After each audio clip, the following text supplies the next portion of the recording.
You know, in today's world, having a backup is very important. What's more important is what type of backup do you have? So I'm going to identify a few things and hope that many of you would adhere to the information I'm about to convey to all of you. Number one, when the grid goes down, and it will go down, when the infrastructure has been compromised and things have taken a turn for the worst, what are you going to do if you have no gas to fill up your vehicles or your off-road bikes? If you have no gas, you're not able to travel. This is where manual bikes come in. And not just manual bikes, but also e-bikes. If you have a reliable e-bikes, I encourage you to make sure you have spare parts around to service that e-bike. Whether it be a geared hub motor or a direct drive motor, making sure that you maintain the integrity of that bike is going to ensure that you get many years out of that bike, especially if you are in a grid down situation. This is very important. Number two, when it comes to a manual bike, there's nothing more to it. You simply maintain it and it goes on for a long time. They're quite simple to maintain.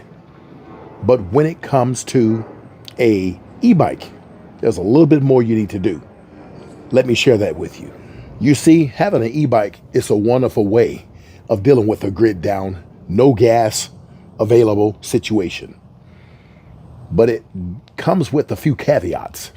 One of those is having to recharge it. This is very important. If you don't have the ability to recharge it, you're going to run into some obstacles. Depending on the size of your battery, it's going to determine what size solar generator you need to recharge your e-bike's battery. Remember that, because not any solar generator is going to be able to recharge your batteries, especially if it's a much larger battery, such as a 60 volt, 70 amp, 60 volt, 80 amp, and so forth. Make sure that the battery capacity matches your battery, from the solar generator to the e-bike's battery. And make sure you have a few solar panels, because those are going to help you in the long run. Number two, if you're in your vehicle and you're traveling, and for some reason you happen to be the lucky one, and you do have enough gas to get you as far away from the city as possible and get to the wilderness or to your second bug out location. Some of us have land. Some of us don't. So we're going to find ourselves traveling to the highest mountains or the deepest of the national forests and so forth. If that be the case, may I remind you, if that be the case, having additional carrying capacity on your vehicle makes the big difference. There's cargo carriers of all kinds. And most people don't know that their vehicle can take a front hitch. Most vehicles, you can install a front hitch right underneath the bumper, where you don't even have to cut the bumper and you don't even know it's there. If you are able to do that, I suggest you buy a cargo carrier that's heavy duty, that can carry a tremendous amount of weight, such as 500, 650 pounds, and install it up front in a grid down situation. And in the rear of your vehicle, you can install a secondary cargo carrier or a bike rack that can carry 2 to 3 additional bikes. Now, if you're going to be carrying any sort of e-bikes, then make sure that the rack can carry that type of capacity. Some can carry dual e-bikes, some can only carry one e-bike. Or you can find one to carry multiple manual bikes because they're fairly lightweight. Remember, your front hitch is going to be different from your rear hitch.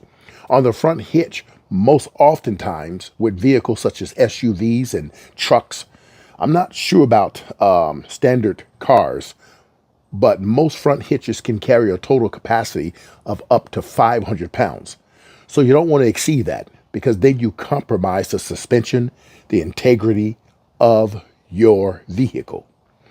On the rear hitch, well, it can carry a tremendous amount of weight. I'm not sure, that's going to differ from vehicle to vehicle. But let's give you an example. On my Sequoia here, I carry a cargo hitch made by a company called Pack Mule. That cargo hitch carries a capacity of 650 pounds. So I can load this down. That's a pretty good amount of weight. Okay. Now, if you decide to put a secondary hitch on your rear hitch, what that's going to do is allow you to open up your cargo carrier and pull it away from your vehicle.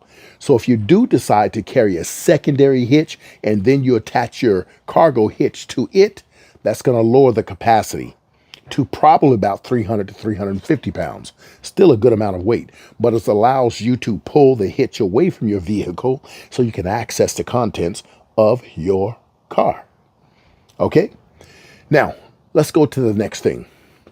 We need to make sure that we cover our bases.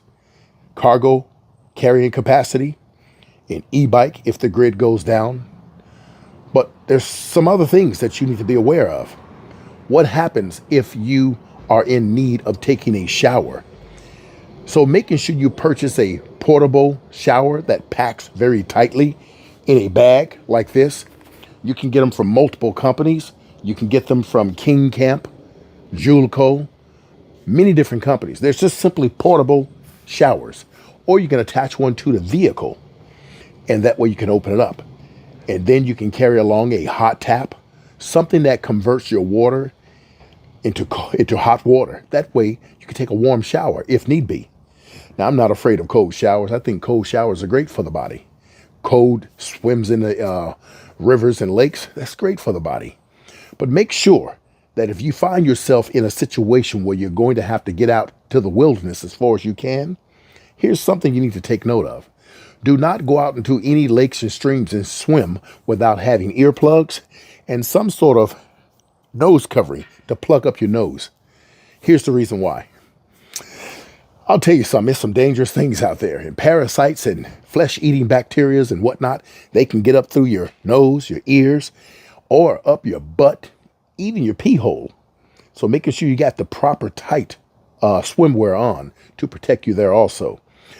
It's pretty scary out there, isn't it? I know, it can get even worse. Another thing to consider is your food. Making sure you have proper goods that's going to last you over a long period of time.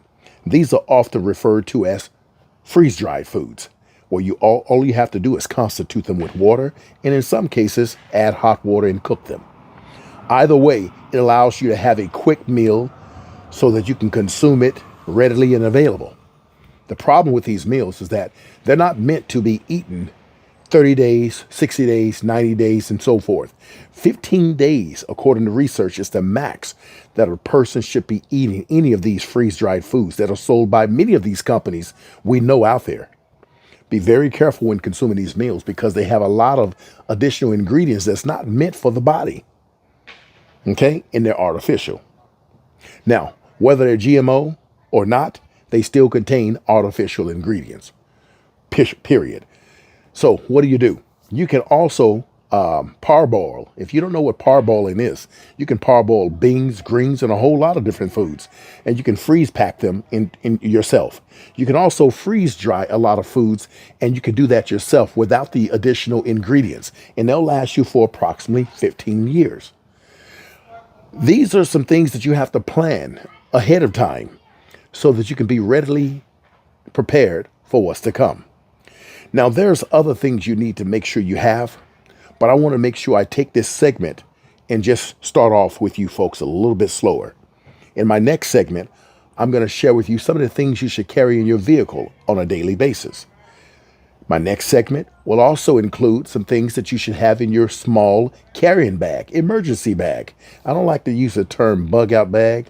It just sounds so cliche, and everybody's using that term.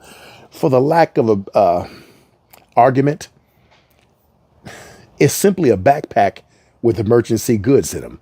And some backpacks are a little bit stronger and built better than others. After all, you didn't send your children to school in a bug out bag. But when you did send them, inside their bag, they had lunch, they had a snack, they may even carry a phone today, something emergency in their bags. Your kids have always carried these emergency bags, and you're just now finding out about it? You've been bugging out more than you think, parents. Until next time, take care of yourself. An elder will be back with the next segment. Stay glued.